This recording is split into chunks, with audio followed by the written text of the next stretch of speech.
絶対に一人で見ないでください。壁の隙間から無機質な管が伸びています。あなたの息を録音し、次の吸い込みに合わせて空気を奪います。触れない場所です。静かな部屋で聞こえる吸い込まれるような音。肺が焼ける感覚。逃げ場はありません。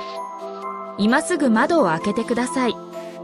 でも外も同じ管が広がっています。呼吸を止めないでください。もう遅いです。今すぐ逃げてください。